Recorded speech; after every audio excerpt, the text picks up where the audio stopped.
So guys আজকে আমি আমার রুমটা দেখাচ্ছি। আজকে আমার রুমটা হচ্ছে তুই ছুঁই। সো এই রুমে আমি জাস্ট সারপ্রাইজ হয়ে গেছি, তোমরা আমার ব্লগে দেখতে পারবে, ইউটিউবে। জাস্ট দেখো রুমটার অবস্থা।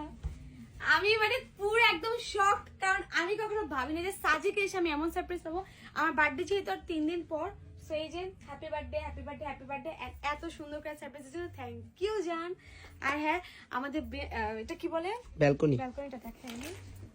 এই দেখো আমাদের এইবারে মানে ডে 2 এর বেলকনিতে আমরা হচ্ছে এই জিনিসটা পাইছি, যেখানে হচ্ছে খাট তো বিছাতে পারবো না, দেখি কিভাবে কি করা যায়। দেন একটা চেয়ার এন্ড হচ্ছে এই যে একটা দোলনা। তো অবশ্যই তোমরা কমেন্ট করে জানাবো আমার আজকের দিনের রুমটা কেমন হয়েছে এন্ড সারপ্রাইজটা কেমন হয়েছে। আর এখান থেকে বসে আমি এই ভিউ দেখবো। তো চলো এখন হচ্ছে আমরা খেয়ে দিয়ে আবার একটু ছবি টবি ফটোশুট করবো। আর আজকে রাতে একদম হচ্ছে এলিভেটর এখানে আমরা তারা দেবো, কারণ কালকে দেখতে পাইনি, অনেক বেশি ঠান্ডা লাগছে।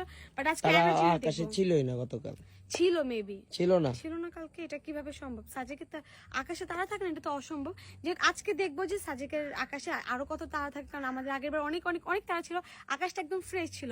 তো আজকে সব শীতকে ধুমবাচালা করে পাঠিয়ে দিয়ে আমরা যাবো হেলিপ্যাড এখানে। চলো।